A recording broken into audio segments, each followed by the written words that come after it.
Olá a todos, meu nome é Paulo Henrique, sou nutricionista e esse é o canal Conexão Nutricionistas. O intuito do canal é conectar os nutricionistas de diferentes áreas e segmentos através de entrevistas com diferentes profissionais da área.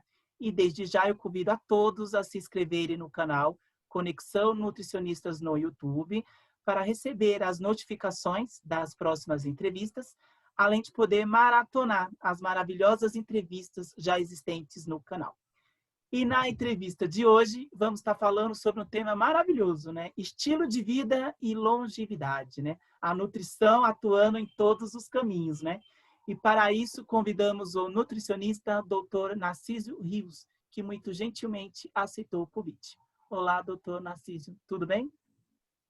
Tudo bem, Paulo. Muito obrigado pelo convite. Vamos falar um pouquinho sobre o Dr. Narciso Rios. Ele é nutricionista, ele é mestre em promoção da saúde, docente, faz parte da atual diretoria da APAM, fez especialização em nutrição clínica e concluiu ainda esse ano, mesmo no momento crítico aí de pandemia, conseguiu concluir seu mestrado profissional em promoção da saúde, né, que usou o tema estilo de vida, estado funcional, risco nutricional de idosos longivos do município de Quixabeira, na Bahia.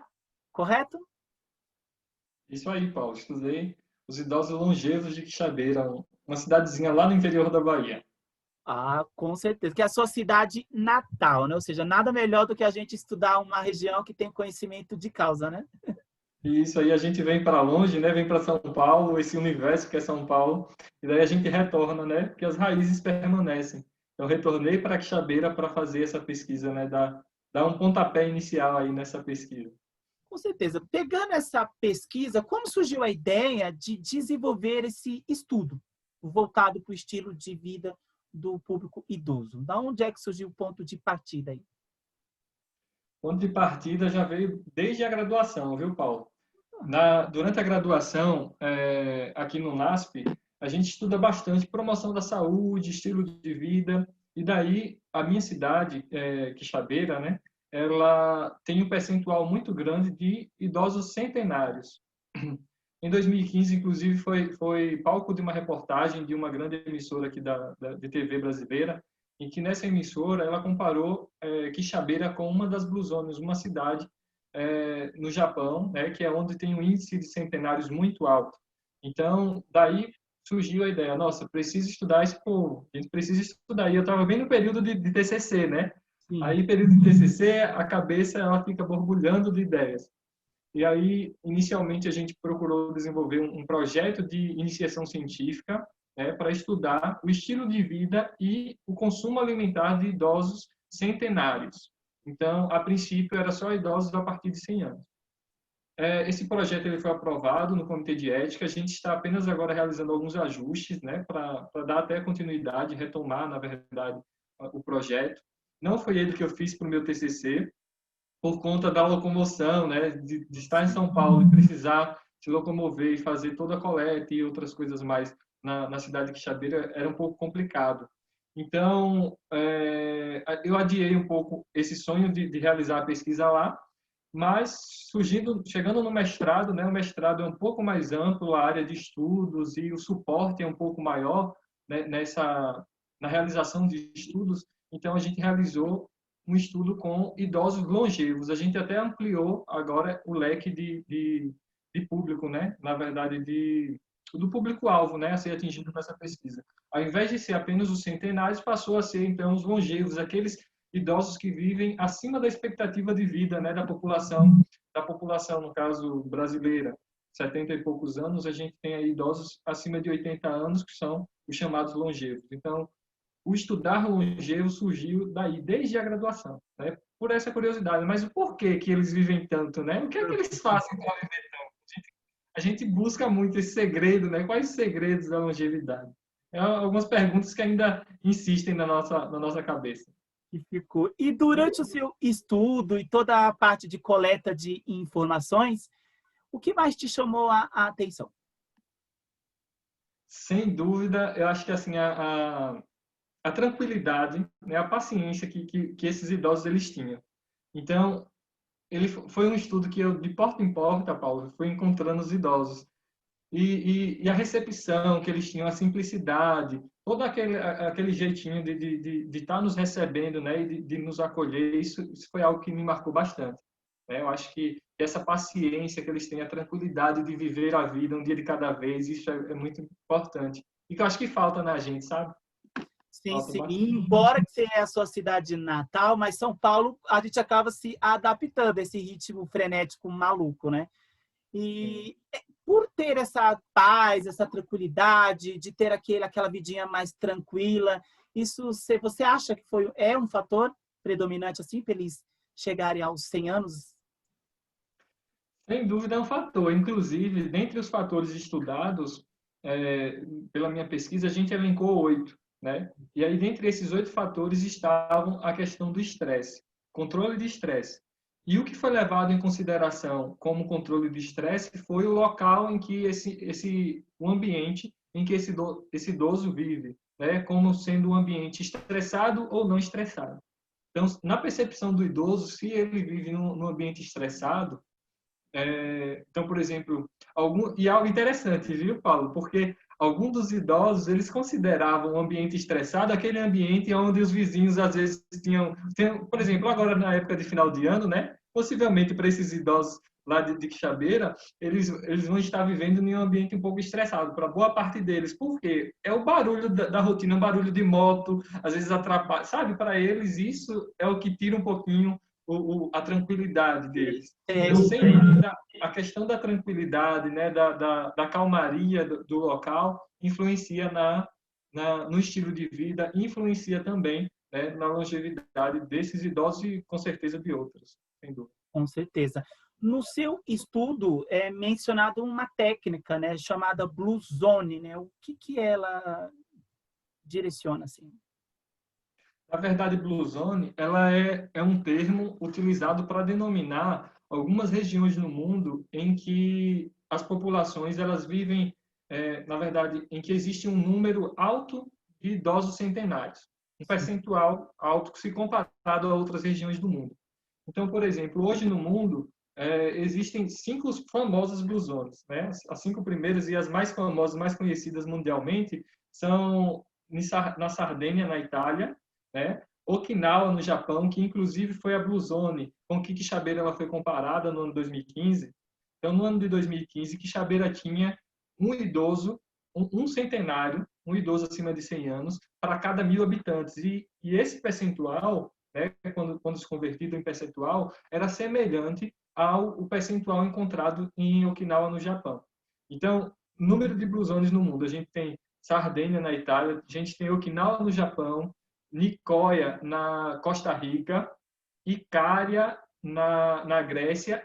Aí, dentre essas Blue Zones, também tem a Blue Zone de Loma Linda, na Califórnia, que é uma das que fogem um pouquinho das demais, né, características das outras, por estar localizado em um estado rico, que é a Califórnia, né, nos Estados Unidos, um estado super desenvolvido, se comparado a outros estados, inclusive a outros países. Então, a gente tem ali Loma Linda, onde, por exemplo, não se vê em Loma Linda a influência tão forte, embora seja num estado tão desenvolvido quanto, e a presença de fast food, de grandes empresas aí que poderiam, às vezes, né, influenciar nesse estilo de vida da população. É coisa que, para a população de Loma Linda, não influencia tanto assim, né? Não tem uma presença tão marcante. Então, essas Blue Zones, Paulo, são essas 5 regiões. E Não. também no seu estudo você utiliza muito a técnica da bola de neve, né? Por que você escolheu essa técnica? Foi uma escolha sua trabalhar essa técnica, né? Da bola de neve. Essa foi uma escolha conjunta, né? Junto com É. o orientador, ele dá os nortes para a gente e a gente vai seguindo, né? Mas essa é uma técnica amostral muito utilizada para pesquisas qualitativas. No caso da minha pesquisa, ela não foi uma pesquisa qualitativa, né? Ela foi uma pesquisa quantitativa, principalmente quantitativa, onde a gente perguntava, a gente tinha um questionário pré-estabelecido e com as perguntas, e aí eles já iriam falando. No caso da pesquisa qualitativa, seria mais aquela pesquisa de entrevista, né? E embora a minha pesquisa não tivesse esse cunho de entrevista, durante a coleta de dados, a gente acabou fazendo um bate-papo, né, com os idosos. Essa técnica ela é caracterizada pelo quê? Pela indicação feita por outros pesquisados. Então, por exemplo, eu encontro, logo no início da minha pesquisa, um idoso longevo, né? Em determinado local. Então, quais foram os locais em que eu dei preferência para encontrar esses idosos? Posto de saúde e a Secretaria de Saúde e as próprias igrejas também, né? Que idoso, geralmente, ele gosta, né, de frequentar a igreja e tudo mais. Sim. Então, nesses locais, a gente encontra um idoso. Encontrei o primeiro idoso, fiz a coleta de dados, a pesquisa com ele e pedi que ele me indicasse um outro idoso. E daí ele foi me indicando e assim o número vai aumentando. Até chegar a um número, né, de saturação, chamado um ponto de saturação, onde a gente não encontra mais indicações novas, né, onde todos os idosos já foram indicados. Não foi o que ocorreu durante a minha pesquisa. A gente não atingiu 100% do público de sujeitos que a gente poderia estar alcançando, né? De todos os idosos longevos do município de Quixabeira. A gente não atingiu esse 100%. Mas isso por conta também da questão do tempo. Os agentes comunitários de saúde de povoados, de cidades pequenas, eles são primordiais, né? Porque eles acabam conhecendo toda a população. Óbvio que não é eles que vão responder, mas eles acabam indicando, né? Dando um direcionamento onde é mais acessível àquele morador, né? Geralmente nem todos eles os estão mais próximos, né? abertos a receber um estranho querendo fazer uma pesquisa, né? Então, o agente acaba sendo um intercessor, né? Olha, Paulo, que foi engraçado. Você falou aí na questão do estranho, né? Eu iniciei a pesquisa nos povoados. Então, pensa comigo, um município de quase aproximadamente 10 mil habitantes. Dentre esses 10 mil habitantes, o município ele possui a sua sede, né, que é o maior, no caso, a região maior, e em número de habitantes, em torno de 4 mil habitantes por aí, e o restante dos 6 mil habitantes, né, fica dividido em 9 povoados. Então, eu inicio pelos povoados para daí chegar na sede, né, em 30 dias de pesquisa. Então, você vê, se eu não tiver o auxílio de quem mora lá para ir procurando, nossa, mas onde é que é a casa de seu fulano? E aí eles vão indicando. E é engraçado porque nessa procura e nessa conversa durante as entrevistas, eu encontrava, por exemplo, avós, tios de colegas meus, da minha idade, e que eu não sabia. Nossa, o senhor é avô de fulano, avô de Maria, avô de Joana, né? E isso era bacana, né? Algo Ou que eu seja, não fazer esse estudo na sua cidade de Natal foi até um facilitador, né? Um pouquinho, né? Sim, sem dúvida, sem dúvida. Quais foram os 8 hábitos saudáveis que você considerou no estudo? Para o meu estudo, Paulo, a gente considerou os 8 hábitos de estilo de vida sendo o seguinte. Primeiro deles, o não tabagismo. Então, não poderia fumar, né? Na verdade, não fumar. A abstinência ou raro consumo de álcool. Então, esse raro consumo de álcool foi considerado, no máximo, utilização de álcool 4 vezes ao ano, né? No período de 1 ano, então 4 vezes no máximo. Então, abstinência, que é o zero consumo, ou esse raro consumo de álcool. O controle do peso, atividade física, que no caso a gente levou em consideração a resposta do indivíduo. Então, o senhor realiza atividade física diária ou com frequência? Sim. Não realiza? Não. Então, um hábito saudável seria ele realizar essa atividade física com frequência. O controle do estresse, que como eu falei logo no início, foi a vivência, né, o local onde ele vive, se é um ambiente estressado ou não estressado, sobre a percepção do idoso. A saúde bucal, né, que também levando em consideração a percepção do idoso, se ele tinha ou não uma boa saúde bucal. A quantidade de sono ideal, que considerado como sono ideal para essa faixa etária, seria a partir de 8 horas de sono diária, e a qualidade da dieta. Para a qualidade da dieta, a gente utilizou um score, uma subescala de um questionário, que foi o questionário de estilo de vida individual aplicado, né, para a gente avaliar o estilo de vida como um todo desses idosos. Então, dentro desse questionário, ele tem uma subescala de nutrição. E aí a gente levou em consideração essa subescala. Além disso, a gente também fez outras perguntas, outros questionamentos relacionados ao consumo, né, alimentar de carnes, carne vermelha, por exemplo, de ultraprocessados desses idosos. É algo que não foi tão presente assim, tão marcante assim. Exato, exato. E algo muito interessante quando a gente trabalha com o público idoso é a maneira como você aborda, né? O nutricionista em si, quando trabalha com o público idoso, é uma percepção diferente, uma abordagem diferente, né? Como foi a sua abordagem enquanto nutricionista com esse público idoso? Eu acho que assim, o fato de, como você falou, o fato de você estar fazendo a coleta na sua cidade natal foi Sim, um ponto facilitador, com certeza foi. sim. Por que eu digo com certeza foi? Porque às vezes eu não chegava sozinho, né, na casa de seu João. Às vezes eu chegava acompanhado e também na casa de seu João, eu não encontrava seu João sozinho, eu encontrava seu João com Dona Maria, seu João com os filhos, né? E aí, como estava com a família, a gente já chegava, já me apresentava, às vezes indicando de quem eu era filho, de quem eu sou parente. Nossa, Narciso, parente de fulano, né? Parente de Antuso, que no caso é o meu avô e que todo mundo conhecia e tudo mais. Uhum.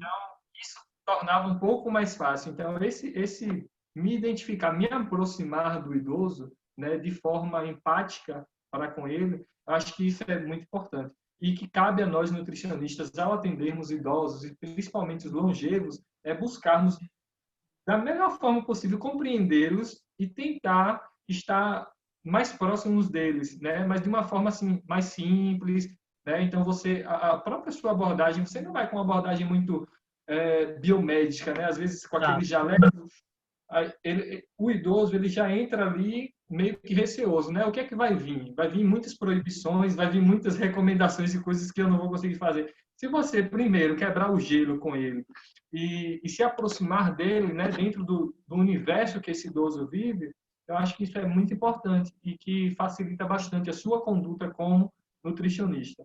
Então, isso foi o que facilitou bastante a minha coleta de dados.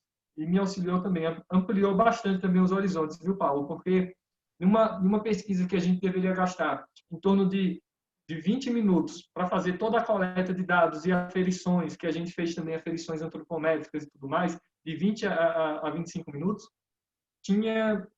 teve casos que eu cheguei a gastar 1 hora, 45 minutos, porque dentro da conversa e das perguntas, a gente mudava o assunto, né? Ia para uma outra coisa. Às vezes eles traziam vivências que eles tinham e que era coisa que eles precisavam compartilhar, né? E que a gente precisa dar esse espaço. Então, é algo que o nutricionista, ao atender também o idoso, ele precisa ter em mente, né? De dar espaço, conceder espaço a esse idoso. Aquela pessoa que está à sua frente é uma pessoa com muita experiência de vida, o dobro que a sua. Então, Ou deve ser triplo. levado a sério, né? Deve ser levado a sério, sim. E, na sua percepção, quais foram os fatores associados ao processo de longevidade? O que você deduziu, assim, que foi algo primordial, assim, para essa longevidade grande, assim, para os centenários? Paulo, dentro do meu estudo, como eu falei anteriormente, a gente avaliou 8 aspectos. Certo. Dentro desses 8 aspectos, eu costumo destacar 3, né? Como sendo os principais. Eu costumo dizer que é os pilares da longevidade, né? Eu costumo Opa! chamar. E esses pilares da longevidade, na minha percepção, Paulo, são a alimentação, né? O primeiro, atividade física, até mesmo porque sem o combustível não tem como a gente fazer o carro andar, né? E o descanso. Esses são os principais, que no caso, no meu estudo, no caso, foi o sono, né? Uhum. Além desses, e aí agora eu vou destacar o que foi que eu encontrei na pesquisa. Na pesquisa eu encontrei que os idosos que possuíam 6 ou mais hábitos de vida saudáveis, então ele possui às vezes esses 3 hábitos, atrelado ao não consumo de álcool, ao não fumar e atrelado a mais um hábito, e isso já é um fator que um fator que indica uma maior longevidade, né, uma maior qualidade de vida para esse idoso, né? Um envelhecimento mais saudável, um processo de envelhecimento saudável favorece. Então, sem dúvida, os três pilares que eu gostaria de destacar: alimentação, atividade física e descanso. E aí, óbvio que entre eles a gente vai encontrando, os outros eles vão se interagindo, né? Vão interagindo dentro dessa rede toda. E quando a pessoa tem uma desordem na alimentação, na sua qualidade assim, aponta muito as doenças crônicas não transmissíveis, né? Que muitas delas é o estilo de vida da pessoa. Não todas, na grande maioria. E quais as doenças crônicas não transmissíveis foi apontado com maior prevalência na população centenária durante o seu estudo? Dentro da população do meu estudo, a doença de maior prevalência foi a hipertensão, né? A hipertensão sistêmica, arterial sistêmica. Sim. Então, eu avaliei 105 idosos. Desses 105 idosos, 18 idosos eles não passaram no teste cognitivo, então a gente não fez essa coleta para saber quais seriam as doenças e outras informações mais. Mas dos 80 e poucos idosos que a gente avaliou, 40, então cerca de 46%, eles tinham a presença de hipertensão arterial sistêmica, quer a hipertensão isolada, somente ela, ou ela associada a outras doenças. Aí, além da hipertensão, a segunda doença mais prevalente foi as lombalgias, que aí não necessariamente é uma doença específica, mas é um bico de papagaio, é uma dor na coluna. Então, a gente juntou tudo isso como lombalgia. E a diabetes, o diabetes mellitus, ela entra como a terceira doença mais prevalente aí dentro dessa população, mas que também não afetou um número tão alto, né? Que foi um número apenas, óbvio que alto também, mas não tão alto quanto a gente imaginava, mas atingiu aí 13% dessa minha população, né? Sim, acho que pela diabetes estar com tanto um índice baixo, já até explica por que essa cidade é assim, esse estudo seu, ter tido uma grande aceitação, um grande público acima de 100 anos, né? Porque atualmente é o que a saúde pública mais abrange, né? Diabetes e hipertensão, né? Essas são as doenças crônicas não transmissíveis que mais dão óbitos, dificulta a qualidade de vida, né? Do ser humano. E olha, Paulo, que algo que eu pensei que a gente pensou, né, inicialmente. Dentro do top 3 que a gente imaginava que seria das doenças, hipertensão, colesterol e diabetes, a gente não identificou, por exemplo, o diabetes, o colesterol dentro desse top 3. Né? O colesterol não foi tão presente dentro dessa população, algo que também nos surpreendeu, né? Porque eles andam muito, muito próximos, muito juntos. Então, você atende um paciente, por exemplo, eu trabalhei durante 1 ano e meio num ambulatório que atendia pacientes provenientes do SUS, aqui na Zona Sul de São Paulo. E a gente recebia os pacientes com doenças crônicas, né? Aí vinha aquele combo, hipertensão, colesterol e diabetes. Eram as três, né? Ou então, hipertensão e colesterol. Mas o colesterol ele sempre estava presente. No caso, a hipercolesterolemia, né? Ou triglicérides, hipertrigliceridemia e assim vai.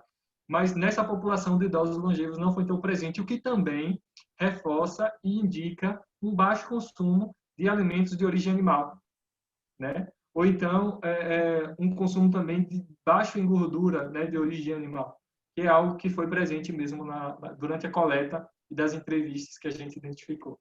Também algo que pode ter contribuído é comer alimentos mais in naturas, né? Condimentos naturais, que o pessoal... É uma tradição mais do interior, né? Não comer muita coisa processada, muita coisa de empresas já preparadas, né? Isso daí, às vezes, é um facilitador também, né? Ou não? Sem dúvida, Paulo. E esse facilitador, quando a gente pega o Guia Alimentar para a População Brasileira, né, e a gente vê ele colocar, então, os alimentos in natura como sendo os prioritários, né, a gente dá preferência aos alimentos in natura minimamente processados. E daí agora eu realizo uma pesquisa lá no interior da Bahia, né, onde esse hábito de consumir alimento in natura minimamente processado é super presente dentro da população.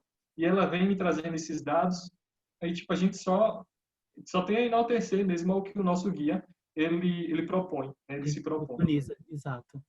Por exemplo, você fez esse estudo, mas tem diversos estudos acontecendo e eu espero que venha a ocorrer bem mais, né? Você acha que os estudos e pesquisas voltados à qualidade de vida de uma população específica, né?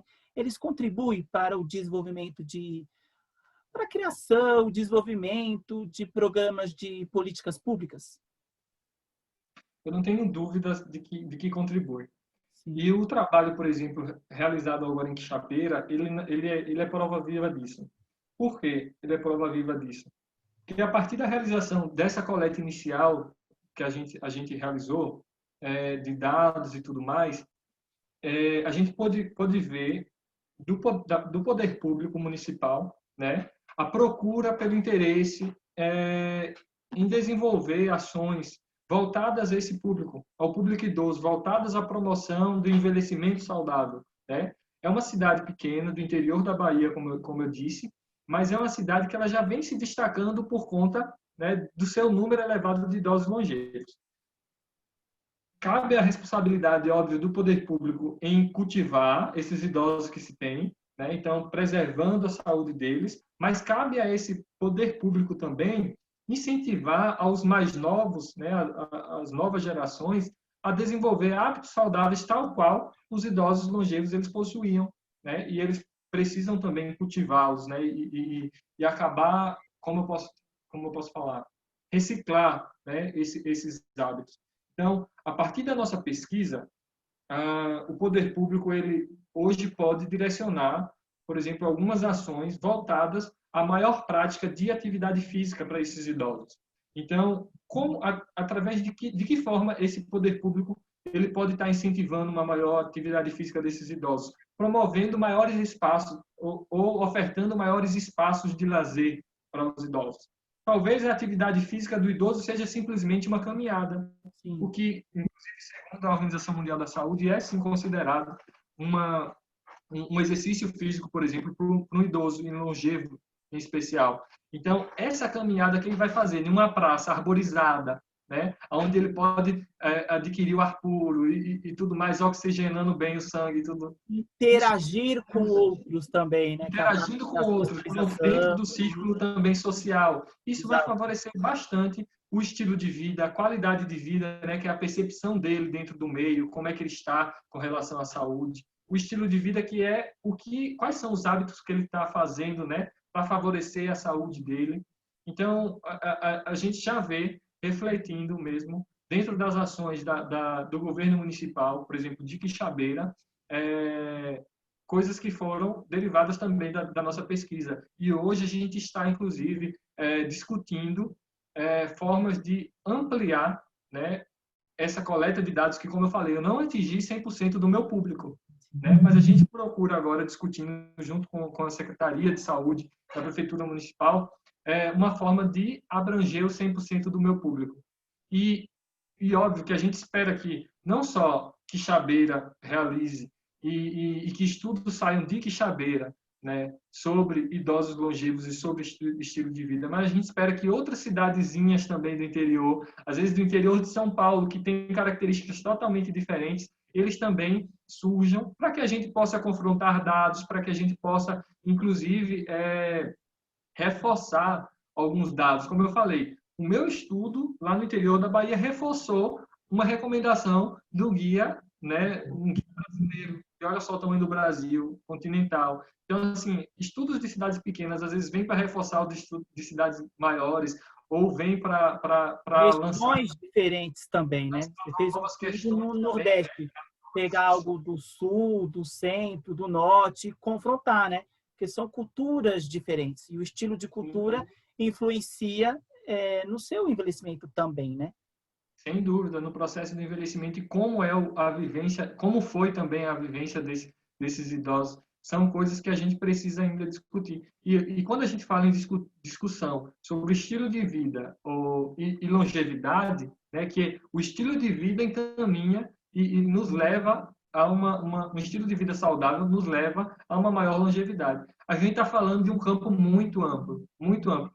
Como você falou, envolve a questão da cultura, envolve a questão das relações sociais, né? Envolve a questão do suporte de saúde, né? De equipamentos de saúde que se tem voltados para esse público, né? Então, por exemplo, dentro do público que eu pesquisei, no município de Quixabeira, apenas um dos idosos, eles participavam de grupo de saúde de idosos.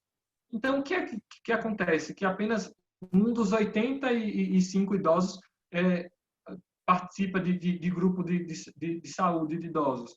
Está faltando grupo, né? Ou a forma com que o grupo está trabalhando não é uma forma que conquiste, que cative esse idoso. É algo que a gente precisa discutir, né? Então, esses interagi-lo na sociedade, né? Porque a cultura, né, que muitos têm, é aquela pessoa que se aposenta, fica em casa, cuida de casa para receber os filhos, os netos, e essa cultura está se mudando aos anos, né? O idoso está viajando, o idoso está pedalando, o idoso está viajando, está indo para o cinema, está passeando mais, está fazendo esportes. Então, aos poucos, essa cultura vai moldando, né? E é para melhor, né? Fundamental a sua fala, viu? Porque quando a gente chega na fase idosa da vida, né? Alguns costumam dizer a melhor idade. Sim. Quem costuma falar que é a melhor idade é aquele idoso que está ativo. O idoso ativo, o idoso que vai passear, que agora eu vou utilizar minha aposentadoria também para viajar, né? Para curtir. Mas há aquele idoso que ele não considera a melhor idade, a fase idosa. Por quê? Porque é aquela fase em que ele não tem um suporte familiar adequado, onde ele não tem uma vivência com a comunidade, um envolvimento tão grande, porque ele deixou de ser aquele indivíduo ativo em meio à sociedade, aquele indivíduo que está trabalhando, né, que está ali tendo um envolvimento ativo, presente, para ser aquele indivíduo mais passivo, né? E a família, às vezes, coloca o idoso nesse pedestal de passividade, e isso vai fazendo com que o idoso ele se torne cada vez mais fragilizado, que não é algo que a gente procura desenvolver no idoso quando a gente busca, por exemplo, promover nele a longevidade ou um estilo de vida saudável. Muito pelo contrário, a gente quer que esse idoso ele continue varrendo a sua casa, a gente quer que esse idoso ele continue varrendo o seu quintal, né? Cuidando do seu quintal, cuidando da sua horta, que é coisa que, por exemplo, eu encontrei lá em Quixabeira, né? O idoso que vivia sozinho, mas ele não tinha alguém para limpar a casa, mas não porque ele não tinha condições para isso, para pagar alguém, ou a família não gostaria de pagar, mas é porque ele gostava de se manter ativo. Era algo que ocupava tanto a mente dele quanto o físico, né? Tornava ele mais ativo. E a gente tirar essa autonomia que o idoso tem, a gente torna ele cada vez mais fragilizado, que é o que a gente não deseja. Então, deixe o seu idoso trabalhar, deixe o seu idoso cuidar das plantas, passear com o cachorro. Às vezes a gente acha que está protegendo, né? Mas a gente está dificultando, né? E também, fazendo essas ações, facilita o sistema SUS, né? Que nada melhor que manter aquele idoso na faixa primária do que tratar ele na faixa secundária, terciária, com hipertensões, com todas essas DCNTs que se desenvolvem em grande maioria da população idosa, né? Então, o SUS sai ganhando também, né? E aí, quando a gente fala no SUS e na faixa primária, né, da atenção à saúde, a gente fala justamente nisso, de manter o idoso fazendo atividade física, né, que então geralmente são os grupos de ginástica laboral para idosos, e grupos de caminhada que hoje muito se tem, inclusive. As academias de saúde estão aí, né, em várias cidades, espalhadas por todas as cidades do Brasil, acredito que tem assim uma academia de saúde. E a gente fala também na questão da relação social, né, do cuidado, do envolvimento social desse idoso. Por quê? A questão mental do idoso é muito importante, né? Manter a atividade mental funcionando e de forma que o cognitivo dele esteja sempre trabalhando, né? Não seja aquele... Ele não tem déficits cognitivos grandes, né? Então, às vezes, o idoso, por ser idoso, eu não quero mais estudar. Não, é interessante que o idoso estude. Nossa, você não é alfabetizado? Paulo, se você tiver a oportunidade, conheça. Turma de alfabetização de idosos. É algo de deixar os olhos brilhando, né? Não é por ser nutricionista que a gente não vai conhecer outras áreas, mas é apaixonante. Então, você vê aquele idoso que às vezes ele diz, não, eu não presto mais para nada. Quando eu ouço isso de alguém, é algo que corta o coração. Não, a gente presta sim. E aí a gente vê um idoso que, durante a vida toda, seus 60, 70 anos, ele não soube escrever o seu próprio nome, e daí ele está ali aprendendo algo novo. A mente daquele idoso é um... Eu não sou estudioso da mente, mas eu imagino que deve ser muito semelhante de uma criança quando está aprendendo. É algo apaixonante, né? Bem, Então, isso é o que o SUS procura também desenvolver dentro da atenção primária, né? Essa autonomia do idoso, manter esse idoso ativo, autônomo. uhum, com certeza. Na visão do nutricionista, o que deve ser levado em consideração durante um atendimento, uma anamnese, uma consulta, mas quando o paciente é centenário? Tem alguma diferenciação? Já existe alguma para o público idoso, né? Até 70 anos, mas o centenário, 100 anos, tem alguma particularidade a mais que o nutricionista tem que ter? Eu acho que a maior particularidade para o idoso centenário e o atendimento é a questão da sensibilidade mesmo do nutricionista. Aí eu elenco, então, três coisas novamente. 3 pilares, né? Vou falar muito de pilar. A escuta. Então, o nutricionista ele precisa trabalhar bastante a escuta. E é uma escuta empática, que aí já vem o segundo pilar, né? Que é a empatia. E você se colocar no lugar daquele idoso, do seu paciente. Então, essa escuta empática é quando o idoso ele estiver te contando a história do porquê ele não almoçou no dia de ontem, né? Ou ele deixou de comer tal coisa no dia de ontem, você está prestando atenção nele, olho no olho, né? E não você, às vezes, ficar pensando no além. E o terceiro é buscar promover a autonomia e a independência desse idoso, né? Desse idoso centenário. Por quê? Porque ele tem saber, ele carrega consigo um saber que você, nutricionista, não tem. Você não tem. Então, durante mais de 100 anos de vida, ou 100 anos que seja, ele viveu daquela forma. E o porquê que ele viveu daquela forma? Né? E se ele chegou na sua mão com 100 anos de idade, né, para fazer uma consulta com o nutricionista aos 100 anos de idade, é porque a vida dele lá atrás foi uma vida bacana, não foi uma vida ao acaso, né? E daí você poder captar os pontos negativos. Às vezes ele é um idoso que fuma, às vezes ele é um idoso que bebe. A gente tenta trabalhar de forma empática, tentando diminuir os impactos na vida dele. Porque a partir desses 100 anos, o que a gente tem que promover para ele é prazer de viver, né? É promover cada dia mais o prazer de estar vivo, né? E óbvio que buscar sempre... Né? Ou seja, o Nutri tem que ter em mente que são consultas mais longas que ele vai ter. Sim, Ele não pode colocar a mesma programação de horário com um público adulto convencional com um idoso longevo, né? Ou seja, ele vai ter mais tempo, né? Porque a percepção, a abordagem, a explicação, a história que eles vão acabar contando para explicar, vai fazendo aquela consulta ficar um pouco mais longa, né? Uhum. O comportamento alimentar do ser humano durante a sua vida influencia no processo de envelhecimento? Ou seja, o que eu como hoje influencia de como eu vou envelhecer? Com certeza. Oh. Com certeza. Por quê? São coisas que a gente, às vezes, fica martelando, né? Sempre. Porque são coisas simples, mas eu acho que o fato de ser simples torna para a gente um pouco complexo. A gente não, parece que o ser humano parece que gosta da complexidade, gosta da coisa difícil. Se talvez fosse algo mais difícil de se fazer, a gente até tomava um pouco mais de atenção. Mas quando você fala assim, ó, Narciso, o comportamento alimentar, ele vai influenciar para o meu envelhecimento, para o meu processo de envelhecimento? Digo, vai. Por que vai?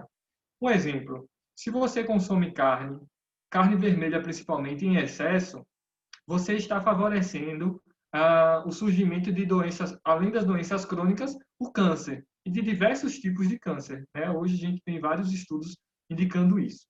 E quando eu falo em consumir carne em excesso, aí eu pego a recomendação do Guia Alimentar de 2008, né, que geralmente é o que a gente utiliza bastante como base para fazer, e as pirâmides alimentares, né?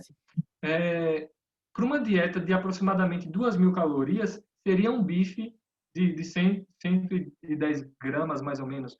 Um bife ao dia, para uma pessoa que tem uma dieta de 2.000 calorias, que é a maior parte da população. Hoje, quem consome apenas um bife uma vez ao dia, né? Geralmente, são as classes menos favorecidas, né? Mas se você tem um pouco mais de condição, e às vezes até mesmo dentro das classes menos favorecidas, não é só um bife que fica, né? Você fica com bife, você fica ainda com ovo, você fica com outros complementos. Se eu estou favorecendo o surgimento de doenças, eu estou diminuindo a minha quantidade de tempo de vida, né? Então, eu já estou diminuindo o meu processo, diminuindo ou talvez tornando um pouco mais difícil esse meu processo de envelhecimento. O processo acontece, é algo natural. Nasceu, você envelhece. Mas, nesse meio termo, você vai envelhecer com saúde ou sem saúde, né? Então, é o que a gente, às vezes, procura equilibrar. E aí, volta novamente a necessidade do consumo de alimentos in natura, os alimentos minimamente processados. Por quê? Porque favorece a diminuição do risco, né, do desenvolvimento das doenças crônicas, inclusive de câncer, e, óbvio, que vai favorecer também uma melhora na qualidade e no estilo de vida da pessoa. Se eu consumo muitos alimentos in natura e minimamente processados, eu estou consumindo um aporte maior de vitaminas e minerais. E essas vitaminas e minerais vão me auxiliar num processo também de produção hormonal, da questão do bem-estar, que vai influenciar no meu bem-estar, vai influenciar em diversas funções fisiológicas e orgânicas do nosso funcionamento, né, do corpo humano. Então, assim, qual tipo de envelhecimento você quer ter? Um envelhecimento saudável ou um envelhecimento não saudável? Para qual dos dois você optar, ali naquele meio termo vai ter a alimentação. Ou você tende a ter uma alimentação mais saudável ou uma alimentação não tão saudável. E que isso vai refletir lá na frente no seu processo de envelhecimento. A pessoa ela pode comer de tudo, mas ela tem que evitar os vícios de alimentação e que esses vícios de alimentação não sejam justamente esses índices de alimentos que o doutor elencou, que podem desfavorecer, né, a pessoa.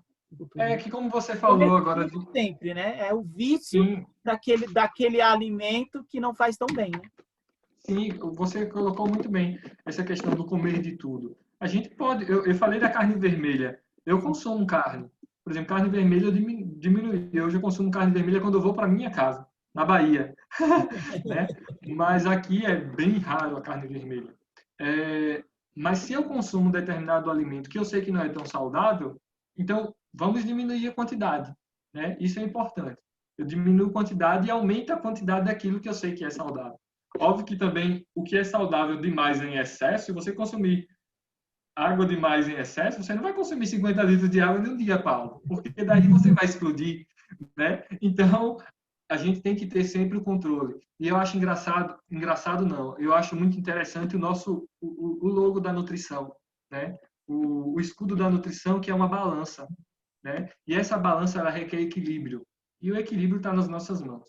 Às vezes não vai estar na mão simplesmente do nutricionista, mas vai estar na mão de você que é paciente, de você que é o cliente, que está recebendo a informação, porque é você que vai colocar ou não em prática. Né? Exatamente.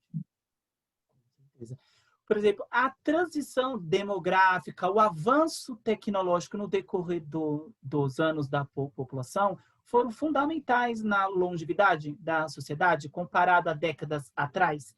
Até onde esse avanço tecnológico atrapalhou ou ajudou para a longevidade das pessoas?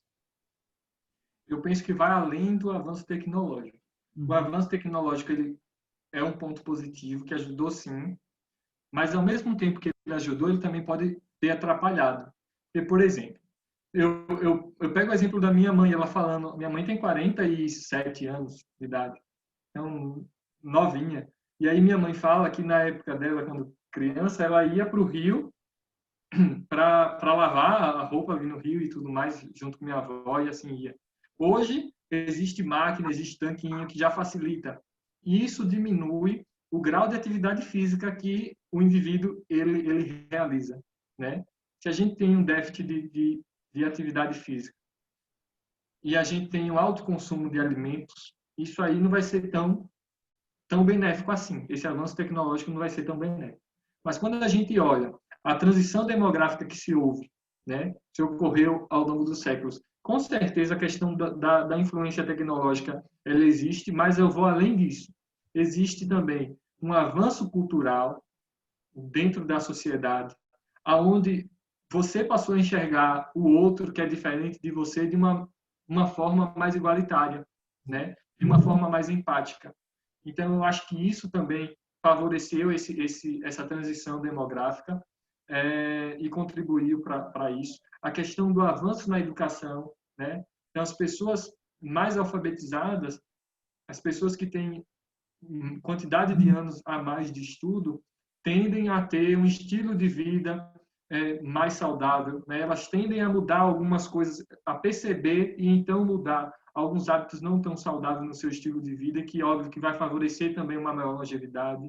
Mas eu acho então que juntando os fatores, né, na soma dos fatores, o resultado dá nisso mesmo, a transição, esse aumento de expectativa de vida. Só que daí é onde está. Embora aumente a expectativa de vida, a gente também vê aumento de doenças crônicas. A gente não está vendo diminuição de doença crônica. E aonde é que está o erro? Né? O erro, às vezes, está naqueles 3 pilares. Na alimentação, na falta de atividade física e na falta do sono. Né? Então, a indústria alimentícia, ela facilitou os alimentos, né? Antigamente, para você fazer uma batata frita, tinha que pegar a batata, cortar a batata, descascar. Hoje ela já vem só para jogar no óleo. Antigamente você queria fazer uma lasanha, tem que pegar a massa, o molho. Hoje você já vem ela pronta, só você jogar no micro-ondas. Então a facilidade da indústria de oferecer aquele alimento já pronto, sem se preocupar com a qualidade dos alimentos, também foi algo do avanço tecnológico também, né? Foi um ponto negativo, digamos. A pessoa perdeu as raízes com o alimento, né? Sim. Ela perdeu esse contato, que é algo que hoje o guia alimentar para a população brasileira, ele nos cobra, né? Ele nos incentiva, na verdade, de que a gente crie hábitos, né? Crie ou reforce hábitos. Se você já tem o hábito de preparar seus alimentos, continue preparando, né? Mas se você não tem esse hábito, que você inicie. Então, isso é algo muito importante também. Ótimo. Com o doutor Narciso, ele é docente, né? Como docente, quando você vê os seus alunos em sala de aula, qual o interesse deles, dos alunos de nutrição, nesse tema, assim, de longevidade, de promoção de saúde? Conversando com o doutor Narciso antes da entrevista, ele falou que durante a graduação dele sempre teve essa preocupação com promoção da saúde, né? Os alunos de hoje têm essa preocupação? Como é que você vê isso? Eu consigo enxergar isso nos alunos de hoje. Sabe, Paulo, esse é um tema transversal, né? E quando falamos em longevidade, a gente deve pensar ela desde a concepção, né? O indivíduo desde a sua concepção até o processo da vida adulta, né? O que é que ele tem feito durante a vida adulta, que aí entra o estilo de vida, né? E até chegar na fase idosa. Então, dentro desses muitos laços que vão se formando, a cadeia da longevidade ela se forma, a rede da longevidade. E aí a gente pode, por exemplo, no estudo da nutrição esportiva, a atividade física atrelada, né, a uma boa alimentação, ao descanso, ele vai promover uma maior longevidade, né? Tal qual desenvolve, por exemplo, no atleta, um melhor desempenho físico, né? E a redução também do risco de doenças. Aí a gente vem também no estudo da nutrição social, por exemplo, a gente vê quão importante é a questão do suporte social e financeiro para uma boa alimentação, e aí que vai refletir, obviamente, na qualidade de vida e também na promoção de uma longevidade. E, além disso, a questão da nutrição clínica e outras áreas específicas aí da nutrição. Então, é comum que os alunos, quando eles descobrem e quando conversam comigo, descobrem que essa é a minha linha de estudo, né, estilo de vida e longevidade, os olhos deles brilharem, principalmente os alunos que gostam de trabalhar com idosos. Que já entram na faculdade, nossa, eu vou trabalhar com idoso. Porque tem aluno que já entra, nossa, eu vou trabalhar com praticante de atividade física, com um atleta. Né? Então, o aluno que que entra pensando em trabalhar com idoso, ou o aluno que ele, dentro da vivência dos estudos, ele desperta-se o interesse, né, para trabalhar com a população idosa, quando descobre o tema, ele fica apaixonado, os olhos brilham. Mas aí, como eu falei, é um tema que ele vai além, né, do idoso. Então, eu posso pensar em longevidade quando eu estou estudando ou trabalhando com a criança, né, com o adolescente, com o adulto. Por quê? A longevidade ela envolve diversos fatores, além do genético, o estilo de vida, que é aquele que a gente vai levar desde o início da vida até o final, né? Então, muitos, eles de fato, os olhos brilham, principalmente aqueles que pretendem ou que têm o interesse de trabalhar com idosos. Mas eu costumo abrir um pouco mais esse leque, né, de que o estudar longevidade, ou às vezes você não precisa estudar longevidade, mas você acaba trabalhando transversalmente, né, com o tema longevidade, quando a gente trabalha com o tema das populações, da promoção da saúde, porque a promoção da saúde ela está intimamente ligada à longevidade. Né? Elas andam juntos, lado a lado. Com certeza. E para o futuro, hein? Fez esse trabalho na cidade de Quixabeira, na Bahia, foi concluído, foi postado agora em 6 de setembro. Mas e para o futuro? Pensa em fazer algum outro trabalho, alguma outra pesquisa com esse tema? Tem alguma coisa em mente aí, mais para o futuro? Então, dentro da minha pesquisa, como eu falei, a gente não abrangeu o 100% do nosso público. Certo. A gente quer, obviamente, ampliar, né, a pesquisa, na verdade, a coleta de dados. Então, a gente vai dar continuidade. A gente está esperando também a bendita da quarentena passar, né, esse período, Período essa fase maluco de pandemia, né? conturbado. Imagine chegar alguém para fazer uma pesquisa com um idoso Não, longevo, grupo de risco, até nesse período. Não dá. A gente tem que esperar a vacina chegar aí, que aí são outros pesquisadores com bem mais certeza. além que Com estão certeza. contribuindo para isso. Mas a gente pensa, então, dar continuidade ao estudo, né, para abranger mesmo 100% da população. E para isso a gente tem discutido, junto com a Secretaria de Saúde, a Prefeitura do município, para dar a melhor forma, né, para a gente dar condução a esse estudo. Ele está passando por análise também pela Universidade de Loma Linda, dentro de um processo de seleção de pesquisas, né, voltadas ao estilo de vida, à longevidade, e ele já passou de 3 fases, falta a última fase para a gente receber um investimento, então a gente espera estar na torcida para isso, né, e daí a gente também, óbvio que recebendo esse investimento, né, para a pesquisa, para o desenvolvimento da pesquisa, a gente vai ampliar um pouco o leque do que se pesquisar. A gente vai, então, fazer algumas outras análises e avaliações que a gente não fez no meu estudo, principalmente por conta de recursos, né, e algo que hoje no Brasil é um pouco complicado a gente desenvolver pesquisa. Você vai manter essa base, mas vai colocar um plus a mais, né? A gente vai ter um plus a mais, se tudo der certo. E quem sabe, muito em breve, um doutorado aparecer aí na nossa porta, a gente entra também. Com certeza, tem que abraçar tudo, né? Sucesso aí nessa premiação de Nomadia que venha ocorrer, porque foi uma ideia maravilhosa, né? Pegar a sua cidade e desenvolver, trabalhar, ter esse foco mais no futuro, né? E eu queria agradecer muito a participação do Narciso Rios, que não gosta de ser chamado de doutor, viu, gente? Ele gosta de ser chamado de Narciso mesmo. E parabéns pela tese, pela ideia, pelo trabalho. Foi trabalhoso, né? Pegar Blue Zone, pegar várias técnicas, a ideia, aplicar, para pegar esses primeiros resultados que já não são conclusivos, né? Que vai seguir de base para você finalizar. Sucesso aí na sua carreira, na sua conclusão aí. E, Paulo, porque eu avaliei estilo de vida, estado funcional, risco nutricional, e aí dentro dessas 3 principais avaliações, vem esses outros fatores, a questão de comorbidade, de doença, e aí vem aumentando, né, o que se discutir. Então aí a gente agora tem que compactar as coisas, pegar um pedacinho aqui, um pedacinho ali, para produzir conhecimento, né, e produzir bons frutos para outros e que sirva também de discussão para outros, discussão, às vezes fazer em outros locais, né, para a gente fazer alguns comparativos. e a gente está aberto aí para novas oportunidades. Eu agradeço, então, mais uma vez, ao convite, Paulo. Foi um prazer estar com você. Agora, nesse final de ano, olha só, fechando o ano com chave de ouro. Muito obrigado mesmo pela oportunidade. Obrigado por você, por ter aceito. Sempre simpático, solícito, viu? Gratidão, viu? Tchau. Tchau, tchau.